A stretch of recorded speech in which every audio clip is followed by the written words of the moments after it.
පදය. හැම දිනාටම තෙරුවන් සරණයි. වැඩම වදාළ ගෞරවනීය ස්වාමින් වහන්සේ ඇතුළු ලෝකවාසී මහා සංඝරත්නයන් අවසරයි.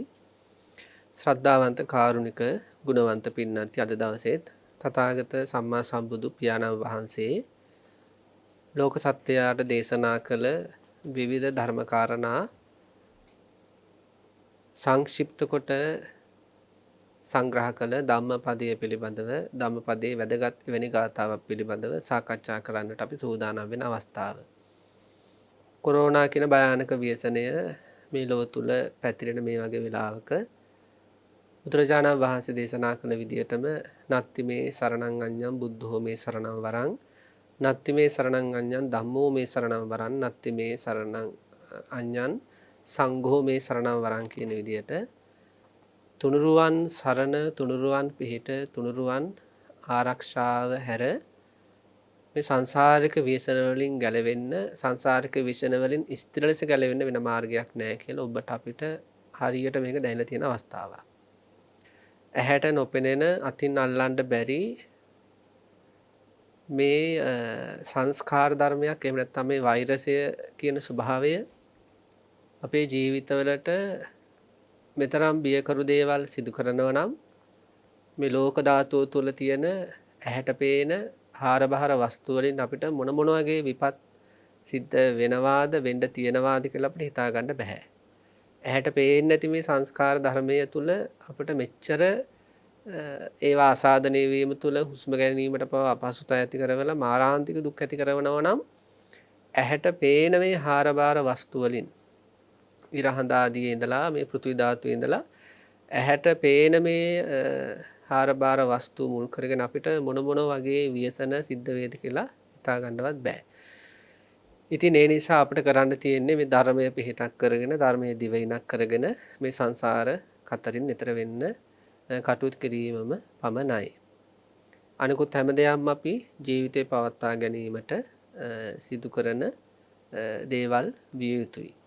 අද දවසෙත් ඊටා වටින ගාථා ධර්මයක් ගැන සාකච්ඡා කරන්න අපිත් එක්ක එකතු වෙලා ඉන්නවා වෙනද වගේම කල්යාණ මිත්‍රත්වයෙන් කොළොන්නාව අබේසිංහ රාමවාසී රාජකීය පඬිතු ඉඳුරුහේනේ ධම්මදේව ස්වාමින් වහන්සේ. ඔබ වහන්සේ තාම ගෞරවයෙන් අද දවසෙත් උතුම් දහම් කතිකාවතට අපි පිළිගන්නවා.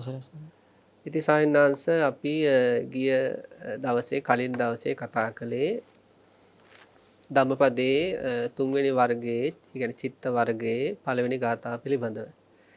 ඉතින් පළවෙනි ගාථාව තුළ පින්වත්නි මේ ගිය ස්වාමින් වහන්සේගේ බුදුරජාණන් වහන්සේගේ අවවාදයට අකීකරු වීම මුල් කරගෙන හිතක අරමුණු ගැනීමේ චපලත්වය පිළිබඳව අපි සාකච්ඡා කළා. ඒ මේ ගිය ස්වාමින් වහන්සේ මුල් කරගෙන එහෙම ගාථා දෙකක් තියෙනවා.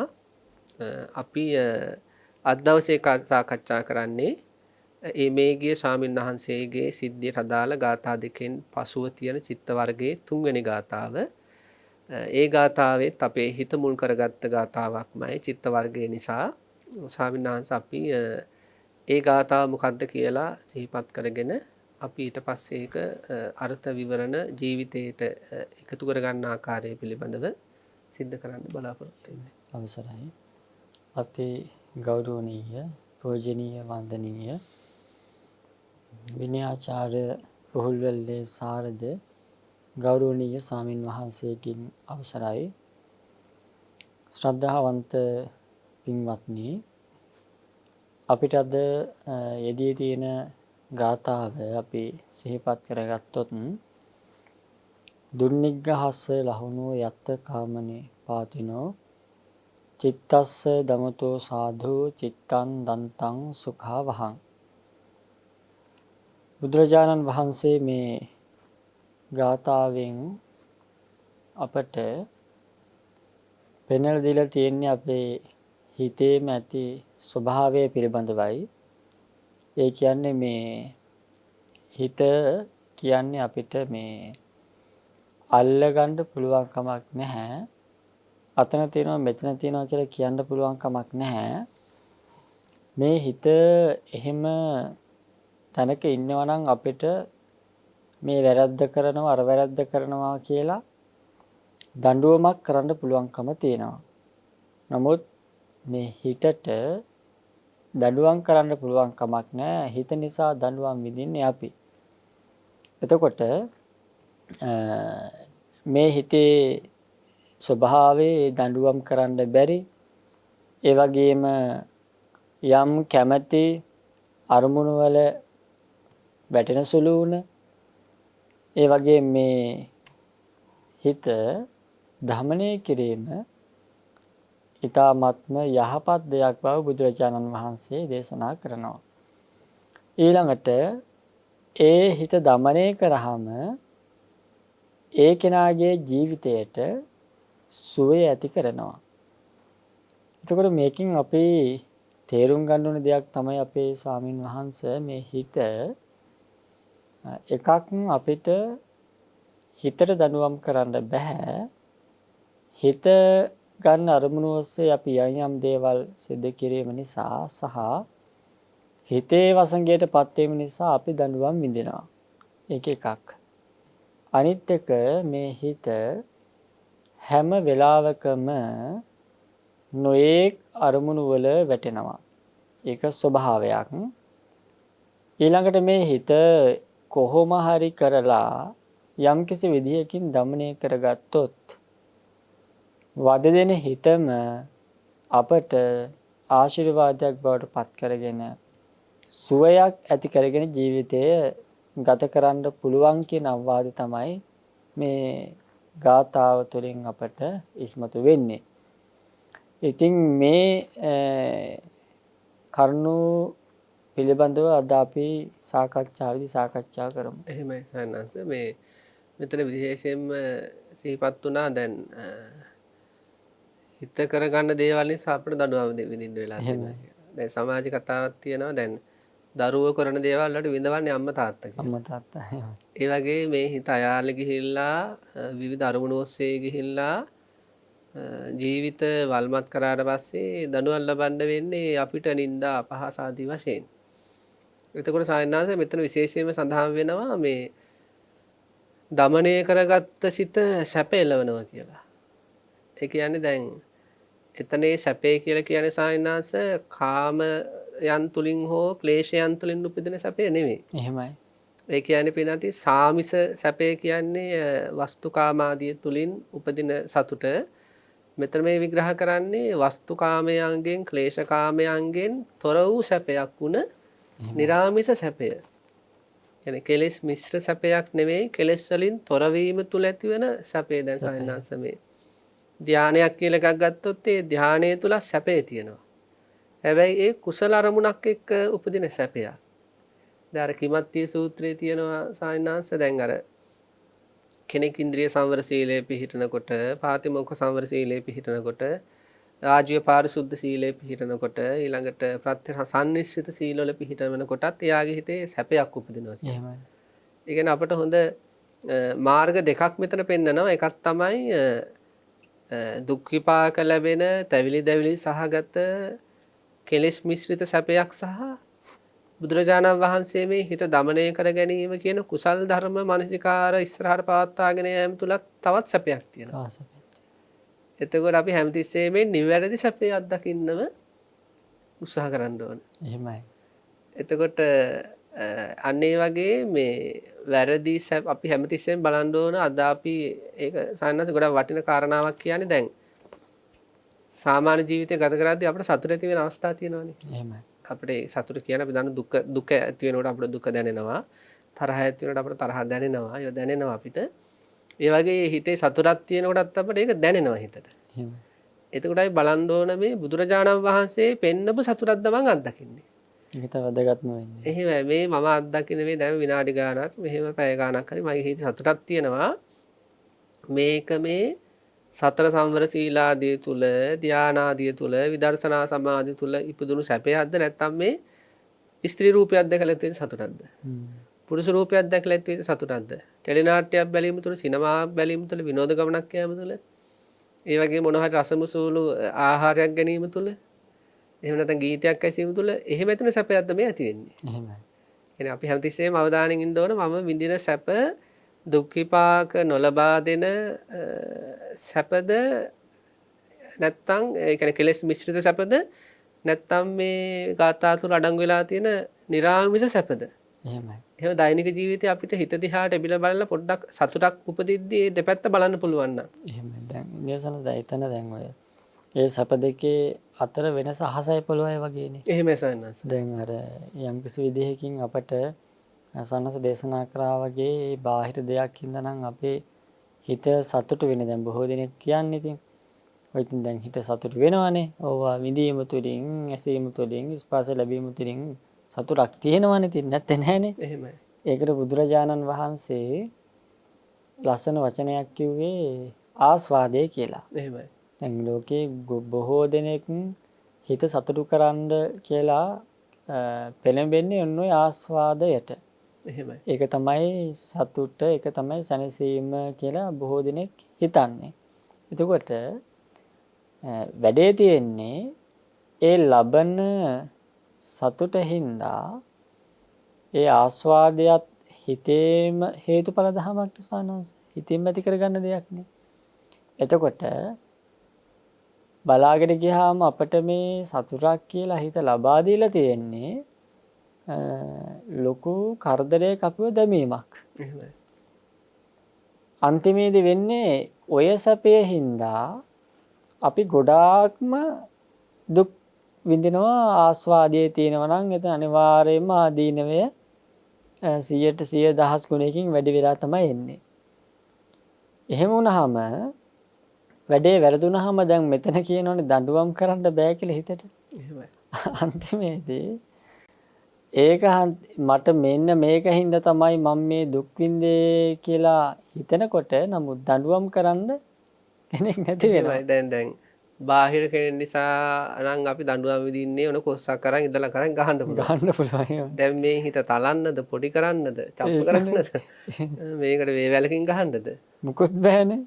එතකොට ඇහැටවත් පේන්නේ නැති සියුම් ධර්මයක්. ධර්මයක්. එතකොට දැන් වෙලා තියෙන්නේ හිත අපිව නටවලා අන්තිමේදී ඒ කරපු වැරද්ද පිළිබඳව තේරෙනකොටත් ඒ දුක් විඳින්න වෙන්නේ තමන්ටම. කියන්නේ ඒකිනුත් දුක් විඳින්නේ පසුතැවෙන්නේ දඬුවම් විඳින්න වෙලා තියෙන්නේ මේ තමන්ටමයි. එහෙමයි. ඊළඟ සන්නංශ දැන් ඔබ වහන්සේ සිහිපත් කළා දැන් සැපේ ගැන කියද්දී දැන් සැප දෙවර්ගයක් තියෙනවා. එකක් තමා තුළින් උපදින සැපය. එහෙමයි. අධ්‍යාත්මය තුළින් උපදවා ගැනීමේ සැපය. ඒක බුදුරජාණන් වහන්සේගේ ධර්ම මාර්ගය. ඒ කියන්නේ දැන් පන්සිල් රකින්න කෙනාට සතුටු වෙන සායනාස. මම ප්‍රාණඝාත කරේ නැහැ අවුරුද්දක් තිස්සේ කියද්දි හිතට සතුටුයි කල්පනා කරද්දි. මම සොරකම් කළේ නැහැ කාමී වර්ධව හැසිරුන්නේ නැහැ දැන් අවුරුද්දක් තිස්සේ කියලා කල්පනා කරද්දි හිතට සතුටුයි. ඊළඟට දැන් ඉන්ද්‍රිය සංවර සීලේ පිහිටියාට පස්සේ දැන් ලෝභ දේශ මොහ ආදිය ඇහැසුරු කරගෙන උපදින එක නතර වෙනකොට ඒ කෙලෙස් තුල උපදින ඒ දැවිලි තැවිලි සහගත සැපේට බැහැර වුණ හරියම නිර්ආමිෂ සුවයක් හිතේ උපදිනවා. ඒ වගේ ඉන්ද්‍රිය සංවරයේ තුලත් උපදිනවා. ඒ කියන්නේ තමා තුළින් උපදින සතුටක් ඒක. ඊළඟට ආජීව පාරිශුද්ධ සීලය, ප්‍රත්‍යසන්නිශ්චිත සීලය විතරන්නේ දැන් චිත්ත සමාධියක් විදර්ශනා සමාධියක් ඇති කරගත්ත සයන්නාස. ඒ කියන්නේ ඒක ඒ සැපේ අත්දකින්න අපට මහා ඝන වනාන්තරයක් මැද ඉඳන් උනත් පුළුවන්. පුළුවන්. එහෙම. දැන් මහා වනාන්තරයක් මැද ඉඳගෙන හරියට පන්සිල් ටික රැකගත්තොත් ඒ සතුට හිතේ තියෙනවා, උපදිනවා. එහෙමයි. සමාධියක් පුදවා ගත්තොත් ඒ සතුට තියෙනවා හිතේ. වනයක් උද උනත් මැද උනත් තනියම ඉඳගෙන. හැබැයි බාහිර දේවල් වලින් සතුට විඳිනවා නම් කැලේ ඉඳලා බෑ. එහෙමයි. ඒ කියන්නේ සිතට සතුට උපදින දරුවොත් එක්ක නම් දරුවෝ හින්දා නම් දරුවෝ ටික ළඟ ඉන්න ඕනේ. දරුවන්ගේ හටහඬවල් ඇහෙන්න ඕනේ. දරුවෝ දර්ශනය වෙන්න ඕනේ. දරුවන්ගේ ආදරය ලැබෙන්න ඕනේ. ඊළඟට හිත සතුටු වෙන්නේ යම් කෙනෙක්ගේ ආදරයකින් නම් එයාගේ ආදරය හැමතිස්සෙම තමන්ගේ පැත්තට එන්න ඕනේ. එන්න ඕනේ. ඊළඟට හිත සතුටු වෙන්නේ වාහනයකින් නම්, ගෙවල් දොරවල් වලින් නම්, ඉඩ කඩම් වලින් නම්, මිල මුදල් වලින් නම් ඒ උපේ ගන්න ඕනේ, හම්බ කර ගන්න ඕනේ. එතකොට හිත සතුටු කරගන්නේ බාහිර දේවල් වලින් නම් ඒ කියන්නේ සායනස දැන් තමා තුළ උපදවා ගන්න එකට වඩා බාහිර දේවල් පිට තියෙන දෙයක් ගැන අපිට විශ්වාසයක් තියන්න බෑනේ. බෑනේ. එහෙමයි.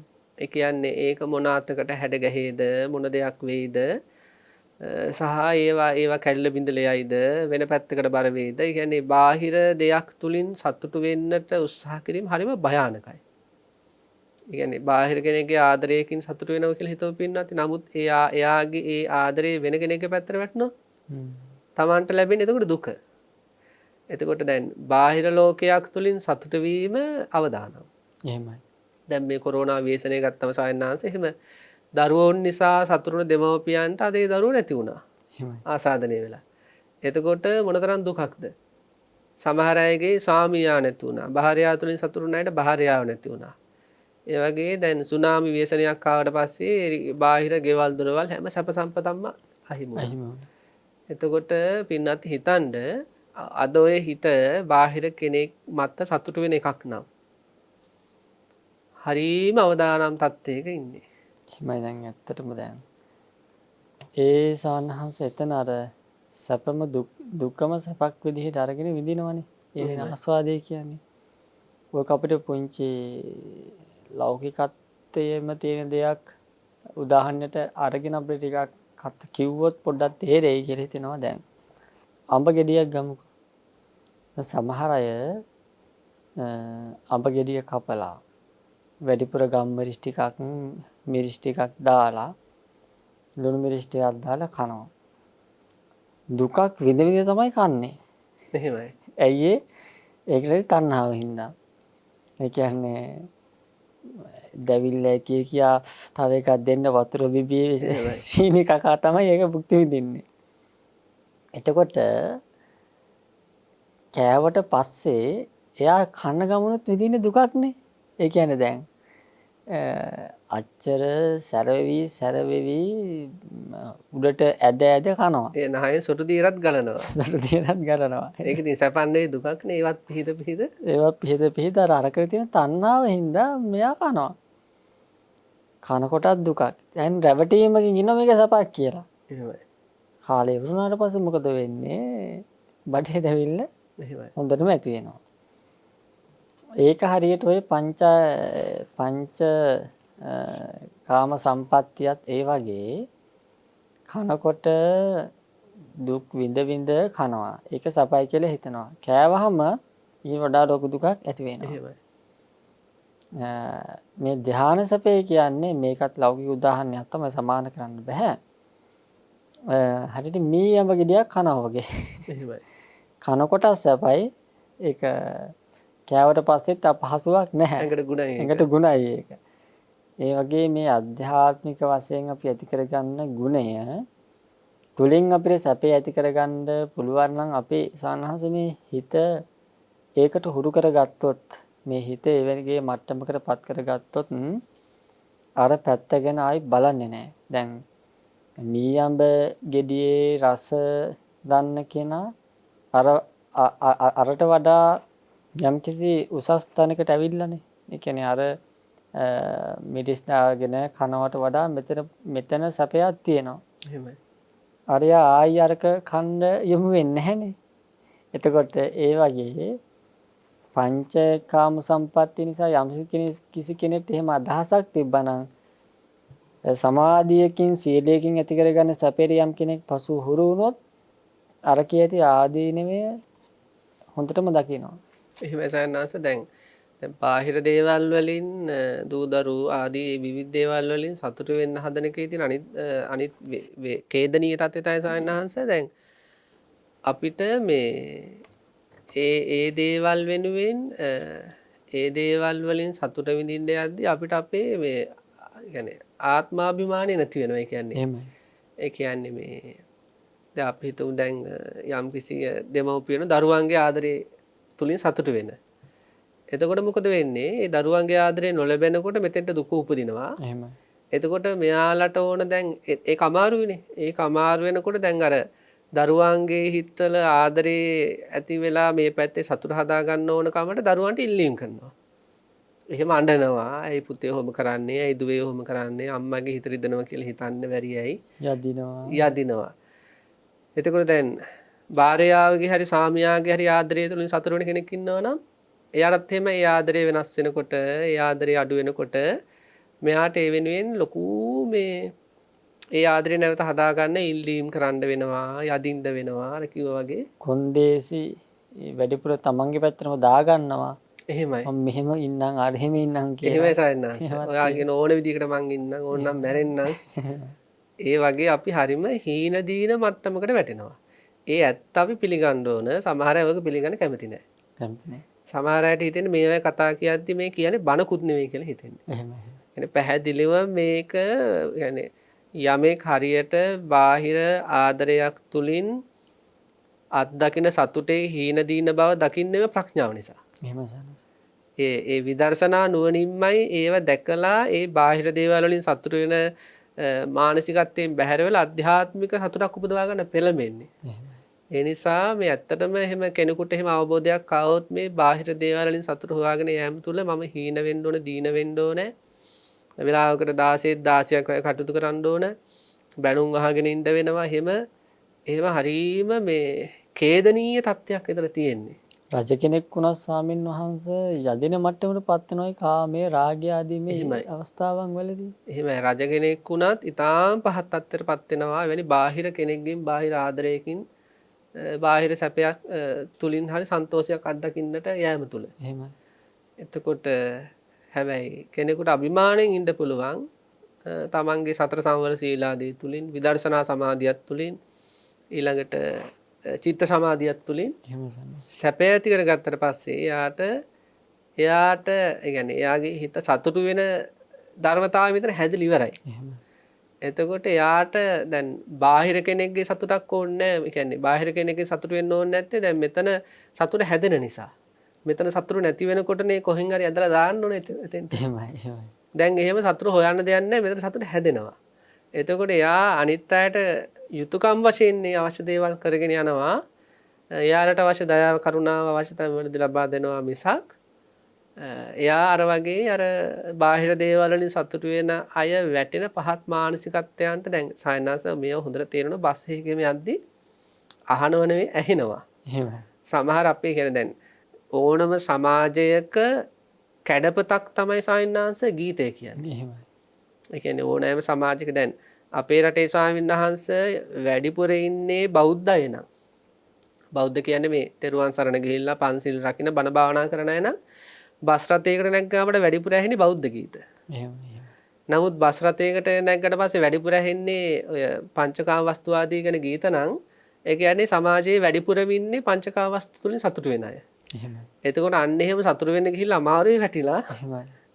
යදින යෑදිලි ඇහෙනවා බස් රථයකට නැග්ගට පස්සේ. අපොච්චි සායනහස සමහරට එපා වෙනවා බස්වල යන්න සමහරලාට. ඒ කියන්නේ ඒවා අර මලගේ වල අඳෝන. ඒ කියන්නේ අයියෝ දෙන්නකෝ එන්නකෝ මේ මැරෙනවා ඔය වගේ නැත්තම් ජීවිතයෙන් ඇති වැඩක් නැහැ. එහෙමයි. ඒ කියන්නේ අඳෝනාම තමයි සායනහස. ඒ ඇත්තට මේ කියන්නේ එවැනි සමාජයක් එවැනි දේවල් ඇහෙන පරිසරයක් අපිට සකස් වෙලා තියෙන්නේ පින්වත්නි මේ බාහිර දේවල් වලින්ම සතුට වෙන විදිහේ බහුතරයක් ලෝකයේ තුල වාසය කිරීම නිසා. එතකොට ඒ තුල අර වගේ ඊටාම පහත් තත්ත්වයන්ට ඉල්ලීම් කරන මට්ටමන්ට පත් වෙන ඒව තමයි ඔය සමාජගත. ඒ කියන්නේ ඒව හරි ප්‍රසිද්ධයිනේ. එහෙම එහෙම. ඒ කියන්නේ එහෙම යදින අය වැඩි ලංකාවේ. ගීතත් නොවන මේ එහෙමයි. අඳෝනා.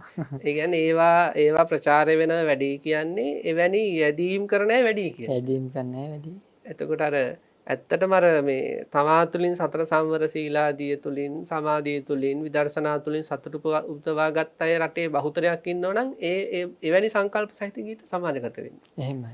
ඉතින් ඒ නිසා මේ ලෝකයේ දිහා හැරිලා බැලුවට පස්සේ පින්නත් අපිට හොඳට තේරුම් ගන්න පුළුවන්. ඇත්තට මේ බාහිර දේවල් වලින් සතුටු වෙවි යන අයගේ තියෙන ඒ ඛේදනීය ඉරණමත් ඊළඟට මේ අධ්‍යාත්මික කැලයක් තුල හිටියත් ඒකනේ සායනස කැලයක් තුල ඉන්න භික්ෂුව සන්තෝෂින් ඉන්නේ. එහෙමනේ සනස් දැන් ඔය කතාවකුත් තියෙනවනේ එක රජ කෙනෙක් මට මතක විදිහට කියනවනේ බුදුරජාණන් වහන්සේට ස්වාමීනි අපි නම් බොහෝම ප්‍රණීත ආහාර ගන්නෙ. හැබැයි ඔබ වහන්සේගේ ශ්‍රාවකයෝ එහෙනම් ප්‍රණීත ආහාරත් නෙවෙයි ගන්නෙ. අපි නම් බොහොමද සෙනසුම් වල තමයි වාසය කරන්නේ. ඔබ වහන්සේගේ ශ්‍රාවකයෝ ඉන්නේ වනේ ගස් මුල්ලයට. හැබැයි ස්වාමීන් වහන්සේ මේ අපේ ශරීරේ පැහැය ඔබ වහන්සේගේ පිරිසගේ මේ භික්ෂුන් වහන්සේලාගේ ශරීර පැහැයයි මූණේ ඇති වර්ණයයි ඒ ප්‍රියජනක ස්වභාවයයි ඒ සතුටින් ඉන්නේ ස්වභාවය ගත්තාම අහසට පොළොව වගේ. එහෙමයි. ඔබ වහන්සේගේ ශ්‍රාවකයෝ ඉතාමත්ම සතුටින් ඉන්නවා. නමුත් අපිට අච්චර දේවල් තිබිලත් අපේ හිතේ පැහැදීම අපේ මේ ප්‍රබෝධයක් නැහැ. ඒකට හේතුව මොකක්ද කියලා කිව්වහම නේ සානංශ දේශනා කරන්නේ බුදුරජාණන් වහන්සේ මේ. ඒකට හේතුව මේ අධ්‍යාත්මික තෘප්තිය කියන එක. එහෙමයි. එතකොට පින්නත් අන්න ඒ වගේ අපි මේ බාහිර ලෝකයේ තුලින් සැප ලබන එකෙන් ඉවත් වෙමින් ආධ්‍යාත්මික මාර්ගයක් තුල හිත අවබෝධ කරගනිමින් අපි අත්දකින සැපයට නැඹුරු වෙන්න ඕනේ. ඊළඟට සායනාංශ දැන් අපි මේ කතා කරන මේ ගාථාව තුලත් ඒ වගේ ලොකු කතාවක් තියෙනවා. එහෙම සානංශ. කියන්නේ මේ කතාව තුලත් තියෙන්නේ අර දත්තින්සා ලංකාරයේ හේවත් ඒ අසුබ කර්මස්ථානයේ එහෙම මුල් කරගෙන සහ ඊට පස්සේ එතනින් එහා උදේවැය අනිත්‍ය ස්වභාවාදිය දැකලා රහත් වෙච්ච භික්ෂු පිරිසක් ගැන. ඉතින් එතනිනුත් අපිට ලොකු පණිවිඩයක් ගන්න පුළුවන් නේද සන්නංශේ කතා පොඩ්ඩක් අපි කතා කළොත්. එහෙමයි සන්නංශ මේ කතාව ස්වාමින් වහන්සේලා 69ක් බුදුරජාණන් වහන්සේකින් ස්වාමින් වහන්සේ කමඨහන් අරගෙන වැඩම කරනවා භාවනා කරන්න. යනකොට එක ශ්‍රද්ධාවන්ත උපාසිකාවක් හම්බ වෙලා ඇය උන්වහන්සේට අපෝපස්ථාන කරනවා. අපෝපස්ථාන කරාම උන්වහන්සේලා ඉතින් වඩින්න යනකොට ඔබ වහන්සේලා කොහෙද වඩින්නේ? ඔබ වහන්සේලා මේ වස්වාසය කරන්න තැනද හොයන්නේ කියලා අහනවා.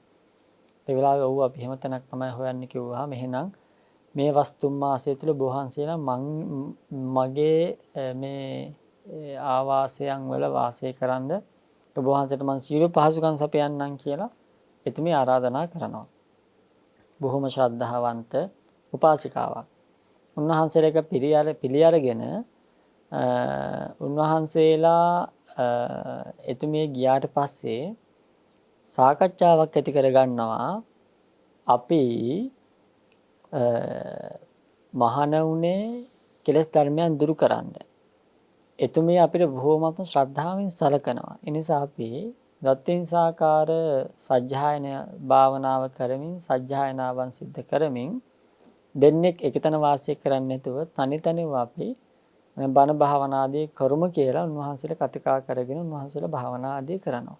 මේ අර කියනවා යම් කිසාන්නාසේ නමකට අසනීපයක් ඇති වුණොත් ඇවිල්ලා ගෙඩිය ගහන්න කියලා. එහෙමයි. ඒ ගෙඩිය මේ ගහනවා කියන එක ඔය ගන්ටාරේ වගේ නේසනසික අපි තේරුම් ගන්නකොට ගෙඩිය ගැහුවාම තමයි සනසල රැස් වෙන්නේ. එහෙමයි.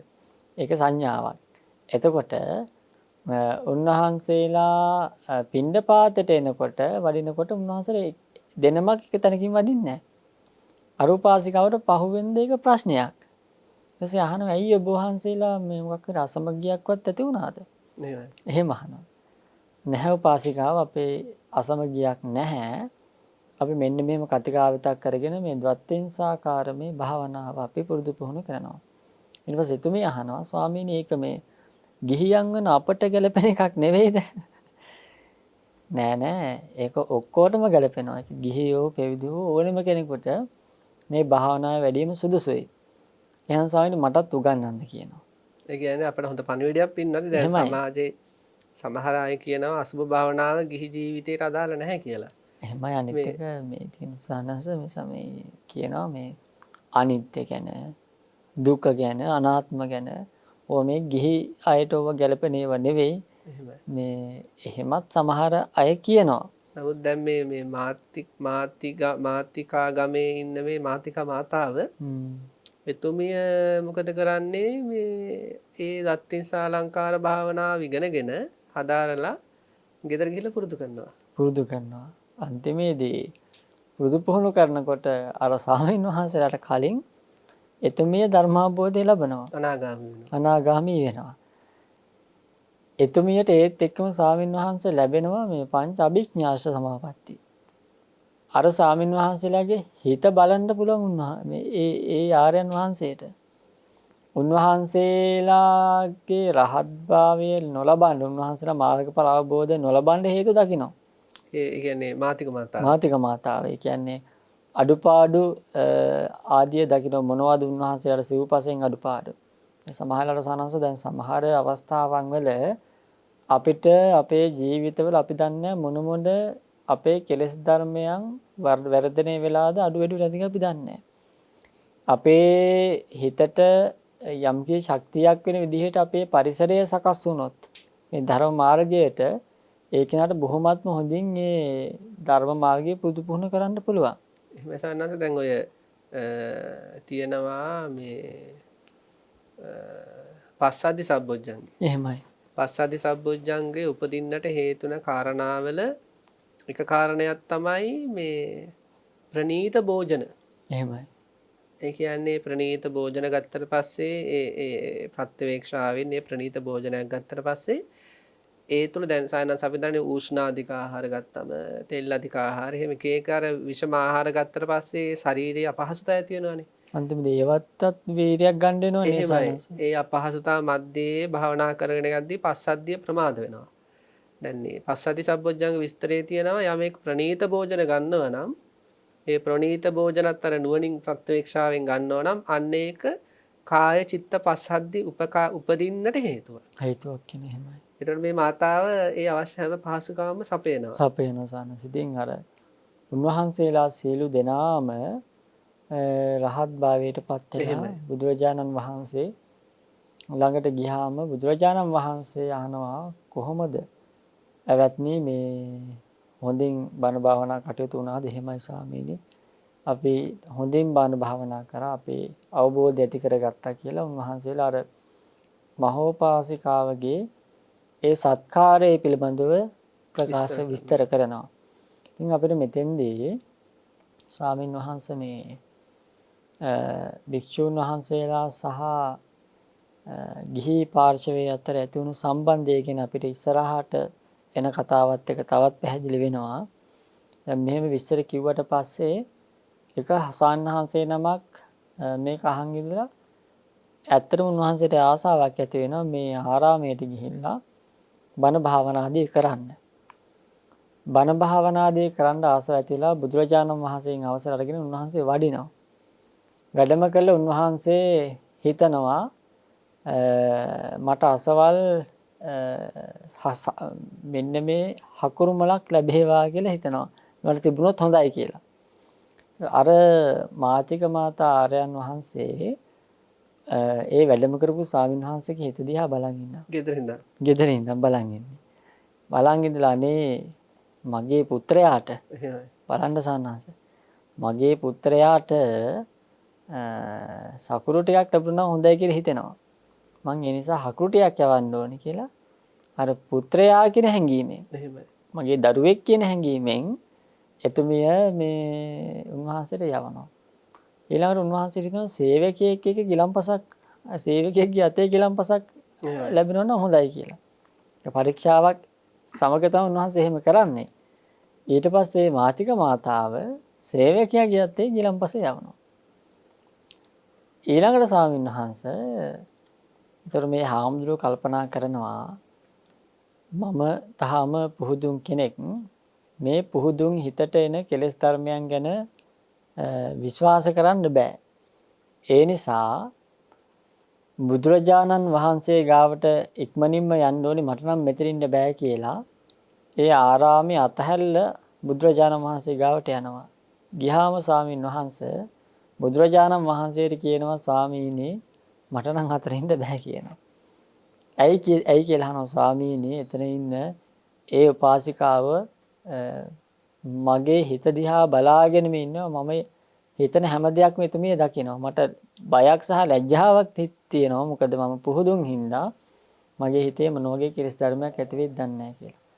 ඊට පස්සේ බුදුරජාණන් වහන්සේ කියනවා මහාන හිත රැක ගන්න කියනවා. එහෙමයි. හිත රැක ගන්න කියනවා. ස්වාමීනි හිත රැකගන්නේ කොහොමද? ඒ විලාව කියනවා හිතට යම් කිසි විදිහේ කෙලෙස් ධර්මයක් ආවොත් ඒ වෙලාවෙම නිග්‍රහ කරන්න කියනවා. මේ පුදුම්කම හින්දා ඇති වුණ කෙලෙස් ධර්මයක් මේ කෙලෙස් ධර්ම ඉතා නරක දෙයක් කියලා ඒ වෙලාවේ හිතට ඒ සිතුවිල්ලට නිග්‍රහ කරන්න කියනවා. ඒ කියන්නේ සායනහංශ වේ දැන් ඒ උපදින ක්ලේශ ධර්මයන්ට නිග්‍රහ කිරීම කියන එකත් විසඳුමක් විදියට බුදුරජාණන් වහන්සේ දේශනා කළා. එහෙමයි සාන්නංශ. ඒ කියන්නේ අර ඒ කෙලෙස් ධර්මයට සාන්නංශ අපි ඇති අකමැත්තනේ. ඒ කියන්නේ අපි ඒක අර අභිනන්දනය කියන විදිහට ඒ කියන්නේ ඒක ඉපදුනාට පස්සේ ඒක සතුටින් පිළිගන්නේ නැතුව ඒ අකුසලයේ දිහා මේ මොන කර්මයක්ද මේ මාව නැති කරන්න ඇවිල්ලා තියෙන්නේ. එහෙමයි සාමිනාස. මට සංසාරේ මෙන්න මෙහෙම තමයි දුක් දෙන්න ආවේ. දැන් මට අරම කරයි දැන් මට මෙහෙම කරයි ඊට පස්සේ මට සමාජයෙන් මෙහෙම නින්දායි. ආදි වශයෙන් ඒ කෙලෙස් ධර්ම දිහා බලාගෙන එක්තරා විදිහකින් කරන නින්දාව කියන්නේ ඒකේ ආදීනවය ප්‍රකට කර ගැනීම. ප්‍රකට කර ගැනීම සාමිනාස. එතකොට ඒ විදිහට කරන්න කියලා බුදුරජාණන් වහන්සේ ආවාද කළා එතෙන්ටම යන්න කියනවා. උන්වහන්සේ එතෙන්ටම ගිහිල්ලා අන්තිමේදී උන්වහන්සේ අර විදිහට බණ භාවනා කළ උන්වහන්සේ ධර්මාභෝධය ලබනවා. දැන් සනස මෙතෙන්දී මේ හිත හදාගන්න වැඩපිළිවෙලේදී ගිහි සහ පැවිදි කියන මේ උභය පාර්ශවයෙන්ම කෙරෙන්නට ඕනි අන්‍යෝන්‍ය සම්බන්ධයක් සහ යුතුයකම් ටිකක් තියෙනවා. දැන් විශේෂයෙන්ම ගිහි ජීවිතයක් ගත කරනකොට දැන් ওই දේශනාවේ තියෙන ස්වාමීන් වහන්සේ මේ ශාසනයේ පැවැත්ම තියෙන්නේ ගිහි සහ පැවිදි කියන මේ දෙපාර්ශවයේම ඒ යුතුයකම් සහ වගකීම් මතනේ. ඒතකොට ගිහි කෙනාට පැවරෙන යුතුයකමක් තියෙනවා. පැවිද්දාට ඒ ගිහියන් වෙනුවෙන් කරන්න තියෙන යුතුයකමක් තියෙනවා. එතකොට මේ දෙක අපි හරියට හඳුනා ගන්න ඕනේ. ඒ කියන්නේ යුතුයකම් විදියට මිසක් එහෙමයි. මේක මේ බැඳීමක්, ඇලීමක්, ආදරයක්, හිතවත්කමක්, ස්නේහයක්, ලෙන්ගතුකමක් නෙවෙයි. එහෙමයි. ඒ කියන්නේ අපි භික්ෂුන් වහන්සේලා වශයෙන් පින්නතුන්ට ඇලීමෙන් යුතුයකම් කළොත් එහෙම, ඒ කියන්නේ අපි දැන් ඇලීම නිසා බනට යනවා, ඇලීම නිසා පාංශුකූලට යනවා. එහෙමයි. ඒකට කියන්නේ කුලයන්ට ඇලීම කියලා. කුලයන්ට ඇලීම.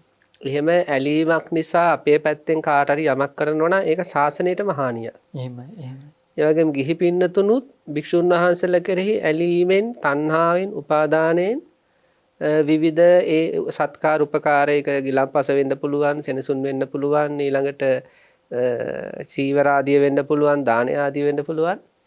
ඒ කියන්නේ පින්නති අපි දෙගොල්ලම කරන්නේ ඔවුනොවුන්ට උපකාර වෙමින් අපි දෙගොල්ලම නිර්වාණයට පාර සකසා ගැනීම මිසක් එහෙමයි. ඔවුනොවුන් කෙරෙහි ඇලී ගැලී හිතවත්කම් පවත්වමින් යන ගමනක් නන් නෙවෙයි මේක.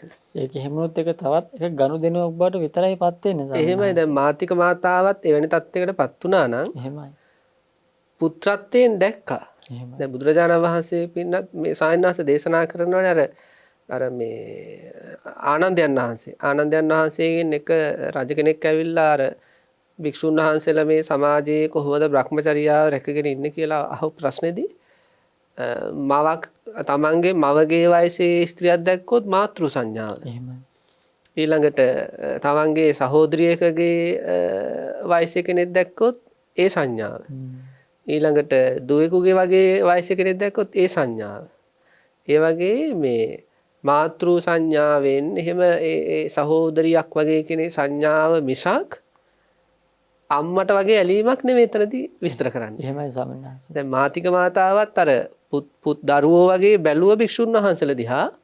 නමුත් ඇය දරුවෝ තමන්ගේ දරුවෝ දිහා බැලුවා වගේ ඇලීමකින් එහෙම බැඳීමකින් බැලුවා නම් ඇයට ඒ ගමන යන්න බෑ අර වගේ ඉහළ තලයකට. එතන සමිතික දැන් අර එතන තියෙන මෛත්‍රී කරුණා උපේක්ෂා මේ සියල්ලම තියෙනවා. දැන් අර ස්වාමින් වහන්සේට යම් කිසි දෙයක් කෙලෙස් සිතුවිල්ලක් ඇති වුණානේ. ඇති වුණා කියමුකෝ. බලන්නකො ඒ තැන්වලදී ඒ ස්වාමින් වහන්සේ කෙරෙහි මොනතරම් අනුකම්පාවක් ඇති කරගෙන අර ස්වාමින් අර 69ට තියෙන අඩුපාඩුකම් දිහා බලලා උන්වහන්සේලා කෙරෙහි තව තවත් පැහැදීම ඇති කරගෙන අර වගකීමක් ඇතුව අර මවක් වගේ පිහිට වෙන්න හේතු වුණ හිත එහෙමයි. මොනතරම් ඒක ශාසනයට ශක්තියක්ද? ඒ ශාසනය පැවතින්න හේතු වෙන හැඟීම. ඒක ගොඩක් මතු කළ එක හොඳයි. එහෙමයි. ඒ කියන්නේ සායනාංශ පින්වත්නි අපි මේ බුද්ධ ශාසනය තුල කටයුතු කරද්දී ඕව අමතක කරගත්තොත් එහෙම ඒ කියන්නේ අපි දෙගොල්ලම කරන්නේ මේ ශාසනය කියන කෙතෙන් පළ නෙලා ගන්න එක. එහෙමයි. ඒක අස්සට අපි ඇලීම් දාගත්තොත් බැඳීම් දාගත්තොත් අපිට මේ අපි කරගන්න පාපය. එහෙමයි.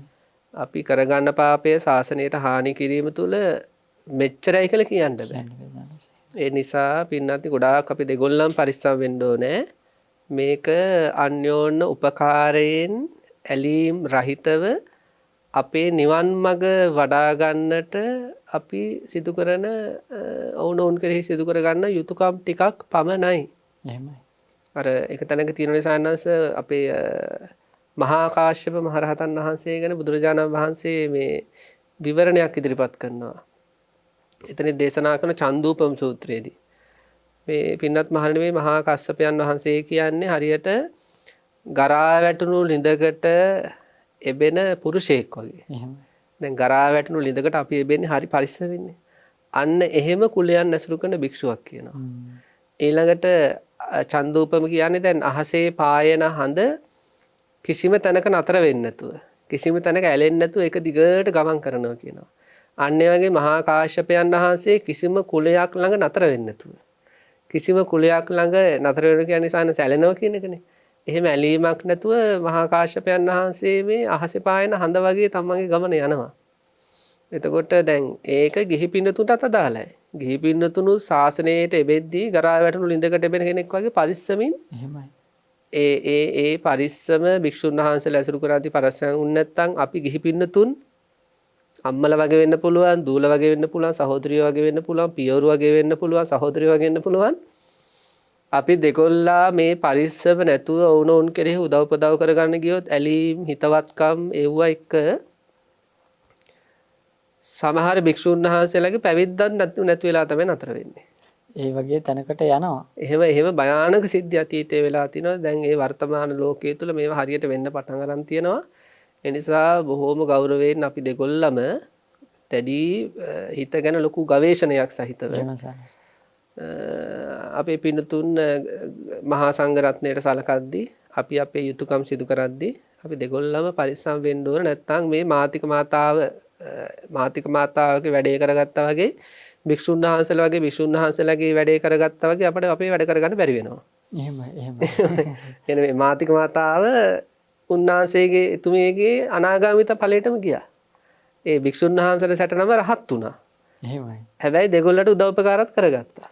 එහෙමයි. ඇත්තටම දැන් භික්ෂුන් වහන්සේලා මාතික මාතාව අවියක් කරගෙන ඔලුවට තියන් හිටියෙත් නැහැ. එහෙමයි. මාතික මාතාව භික්ෂුන් වහන්සේලාවට කරපු උදව් උපකාරය අවියක් කරගෙන ඒක ඔලුවට තියාගෙන හිටියෙත් නැහැ. ඒ දෙපාර්ශ්වයම කරේ තම තමන්ගේ යුතුයකම හරියට කරගත්තා. එහෙමයි සානස ඇත්තට අපි උනත් දැන් පින්නත්ටි අපි උනත් දැන් අපි පිළිතුරු ධර්ම දේශනා වලට එහෙම සායනාසලට ආරාධනා කරනවා. එතකොට අපි ගිහලා ධර්ම දේශනා කරනවා. පාංශු කෝල වලට ආරාධනා කරනවා. අපි ඒව ගිහින් කරනවා. ඊළඟට විවිධ වැඩසටහන් වලට ඒ හැම එකක්ම අපි ශාසනයට කරන්නේ. එහෙමයි. අපි හිතුවොත් එහෙම මම මේක මෙයාට කරා කියලා. එතකොට අපි ওই පැත්තෙන් බලාපොරොත්තු වෙන පෙරලා දෙයක්. එහෙමයි. ඒ වගේ දැන් පින්නතුනුත් මහා සංඝ රත්නයේට යමක් කරාට පස්සේ හැමතිස්සෙම අදහසක් ඇති කරගන්න මේ ශාසනයේ පැවැත්මට ශාසනයටමයි යමක් කළා. එහෙමයි. එහෙම සංකල්ප අපි දෙකොල්ලම ඇති කරගත්තොත් අර පුද්ගලවාදය නැති වෙනවා සායනහස. එහෙමයි. ඇත්තට මේක හරි වටිනවා. මොකද දැන් ගිහි පාර්ශවයේ කෙනෙක් යම්කිසි භික්ෂුන් වහන්සේලා උදව්වක් උපකාරයක් කරනකොට දැන් ඒකම අවියක් කරගෙන මම මේ දේ කරන හින්දා මේ භික්ෂුන් වහන්සේලා මට මෙහි උපකාර කළ යුතුයි. එහෙමයි. එතෙන්ට වැටෙනවා නම් වෙන සාමින් වහන්සේලා මම මේ මිනිස්සු වෙනුවෙන් පාංශකෝලයට දානෙට මරණයට මේ හැම දෙයකටම මේ මිනිස්සු වෙනුවෙන් මම යනවා. එහෙමයි. මේ මිනිස්සුත් මට මෙහෙම සලකන්න ඕනේ. එහෙමයි. ඔහොම දෙපැත්තෙම සාමින් වහන්සේ එකිනෙකා කෙරෙහි බලාපොරොත්තු ඇති කරගත්තොත් දෙපැත්තටම වර්ධිනවා. එනි දෙපැත්තටම මානසික නිදහසක් නැති වෙනවා. දෙපැත්තම නිකන් ඒ කියන්නේ ඇලීමකට බැඳීමකටපත් වෙනවා. දෙපැත්තටම හානියක් වෙනවා. දෙපැත්තටම නිවන් දකින්නත් බැරි වෙනවා. මොකද එතන තියෙන්නේ වංචනික ධර්මයක් හින්දා. එතකොට ඒ වගේ අවස්ථාවන් වලදී සාමින් වහන්සේලාට තියෙන්න ඕනේ අදහසක් මම මේ කරන දේ ඒක මගේ යුතුයකම, ඒක මගේ වගකීම. භික්ෂුන් වහන්සේ නමක් විතර වගකීම. එහෙමයි. බුදුරජාණන් වහන්සේ දේශනා කරන සාමින් වහන්සේ ගිහි පින්වතුන්ගේ වගකීමක් තමයි, යුතුයකමක් තමයි සිව්පසෙන් භික්ෂුන් වහන්සේට උපස්ථාන කිරීම. භික්ෂුන්ගේ වගකීමක් සහ යුතුයකමක් තමයි ගිහි ඇත්තන්ට ධර්මයෙන් විනයෙන් අනුශාසනා පැවැත්වීම. එතකොට ඔය දෙක සමහර වෙලාවට සමහර විට මාරු වෙන අවස්ථාත් වෙන්න පුළුවන්. එහෙමයි. ගිහියාගේ භූමිකාව භික්ෂුව කරන්න යනවා වෙන්න පුළුවන්. භික්ෂුවගේ භූමිකාව ගිහියා කරන්න යනවා වෙන්න පුළුවන්. මොකද එහෙම දේවල් මේ සමාජය තුළ වෙනවා. එතකොට අපි දෙපැත්තටම සීමාවක් තියෙනවා. අපි දෙපැත්තටම අවබෝධාත්මක ගිවිසුම් නොවුන ගිවිසුමක් තියෙනවා. අස්තන් නොකළ ගිවිසුමක් තියෙනවා. එතකොට භික්ෂුන් වහන්සේගෙන් ගිහි කෙනෙක් බලාපොරොත්තු විය යුතු දෙයක් තියෙනවා. සන්නස දේශනා කරේ ඒකයි. බලාපොරොත්තු විය යුතු දේ නැතුව එතනින් එහාට ගිහිල්ලා වෙනත් දෙයක් බලාපොරොත්තු වුනහම තමයි එක්ක භික්ෂුන් වහන්සේලාට පීඩනය එල්ල කරමින් හෝ භික්ෂුන් වහන්සේලාව සිවුරන මට්ටමට පවා පරිවර්තනය වෙන්නේ. සීමාව හඳුන නොගැනීම. භික්ෂුන් වහන්සේලාටත් තියෙනවා සීමාවක් ගිහි ඇත්ත වැසුරු කරනකොට සහ ගිහි ඇත්තන්ගෙන් ප්‍රත්‍යපහසුකම් ලබා ගන්නකොට. එහෙම සානාස ඒ ගොඩක් වැදගත්. ඒ කියන්නේ පින්නත් භික්ෂුන් වහන්සේලා වශයෙන් අපට ලොකු වගකීමක් තියෙනවා. එහෙමයි. සීමා මායින් පැනගෙන යම්කිසි ගිහි කෙනෙක් එනවා නම් පවුර බඳින්න ඕනේ. එහෙමයි. එහෙමයි. ඒ කියන්නේ අපිටත් වගකීමක් තියෙනවා. ඒක ඔබ වහන්සේ මතක් කරේ කොහොඳයි. දැන් අතීතයේ ඉඳලා වර්තමානයේ දක්වා මෙහෙම සමහර ස්වාමීන් වහන්සේලාට යම් අතපසු වීම වැරදුනාට පස්සේ සමහර අය ගිහි ඇත්තන්ට චෝදනා කරනවා. එහෙමයි. ඉතින් ගිහි ඇත්තන්ටත් වඩා ඉතින් බුද්ධිමත් අපි කටයුතු කරන්න ඕන. එතකොට යම්කිසි ගිහි සමාජය තුළින් යම්කිසි අහිතකර බලපෑමක් භික්ෂුවකට එනකොට ඒ මැද පවුරක් බැඳගෙන ඒ දේ සිද්ධ නොවෙන්නට හේතු වෙන විදියට සුරක්ෂිත වීමේ වැඩිම වගකීම තියෙනවා අපිට. එහෙමයි. ඒක ඔබ වහන්සේ මතක් කරේ හොඳයි. ඉතින් ගිහි පින්නතුනුත් ඒ ගැන ලොකු හැඟීමක් ඇති කරගෙන බුද්ධිමත්ව කටයුතු කරන්න ඕන. එහෙම සනස දැන් ඒකම තමයි වෙන්න ඕනේ. මොකද මේ එහෙම නැත්තම් දැන් ඔය අපි දෙපැත්තම තේරුම් ගන්න එකත් තේරුම් ගත යුතු දෙයක් තමයි ස්වාමින් වහන්සේ. ගිහි අය භික්ෂුන්ට උදව් කරන්නේ භික්ෂුන් වහන්සේට උදව් කරන්නේ ඒ අයගේ නිවන අපේක්ෂාවෙන්. තණ්හාව දුරු කර ගැනීමේ අරමුණ ඇති කරගෙන. ඒක නිවනට උපකාරයක් වෙනවා. ස්වාමින් වහන්සේලා ගිහි පිරිසවලගේ උදව්පකාර අරගෙන ඒ කියන්නේ ඒ සිව්පසේ අරගෙන සහ ඒ අයට ධර්මයේ දේශනා කරන මේ දේවල් කිරීමේදී තමන්ගේ ගමනත් නිවන් වෙත යොමු කර ගැනීමක්. එතකොට මේ දෙපාර්ශවයේම අරමුණ නිවන අවබෝධ කර ගැනීම. නිවන අවබෝධ කර ගන්නවා කියන්නේ ඇලීමක්, ගැටීමක් නැතිව තමන්ගේ ඒ තණ්හාව දුරු කරන වැඩපිළිවෙල. මෙන්න මේ මූල සාධකයේ තේරුම් අරගෙන අපි දෙපැත්තම යන්නේ මේ ඇලීමකින් තොර වෙන්නටයි කියන මේ තැනට ආවනම්. එහෙමයි. එතකොට මම හිතනවා ওই යුතුයකම් සහ සීමාවල් අපිට හරියටම හඳුනාගෙන ඒ ගමන යන්න පුළුවන් වෙයි කියලා. එහෙමයි සානාස. ඒ කියන්නේ ඒක ගොඩක් වටිනවා. ඒ කියන්නේ මේ පිළිබඳ සිහිය පවත්වාගෙන එහෙමයි හැමතිස්සෙම. සානාස.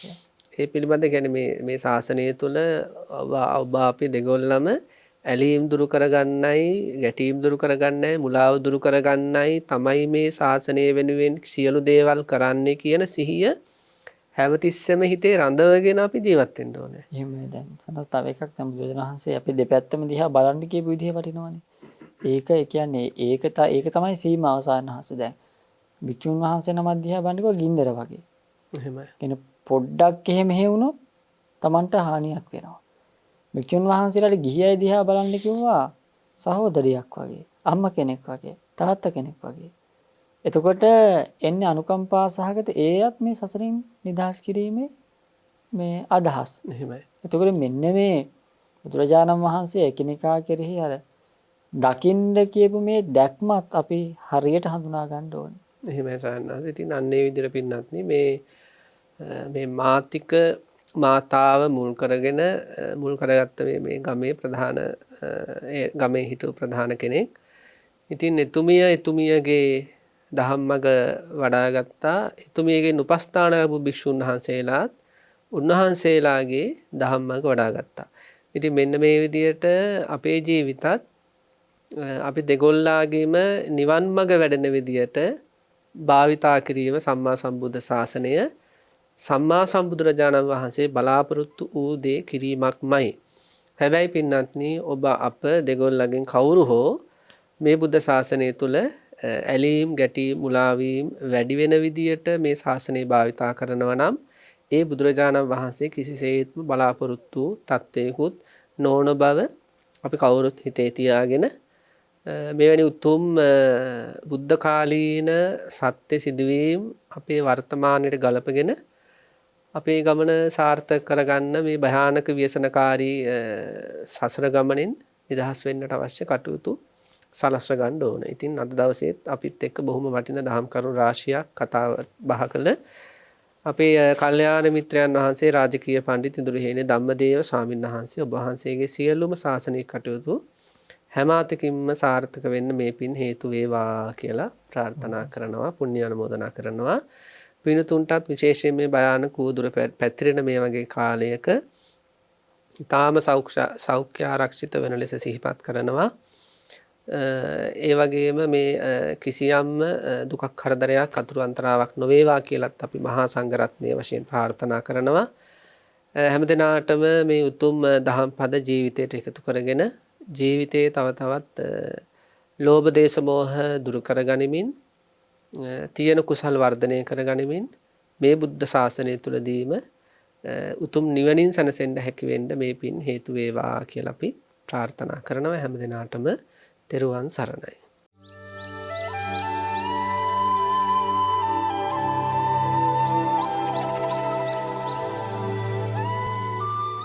ධම්මපදය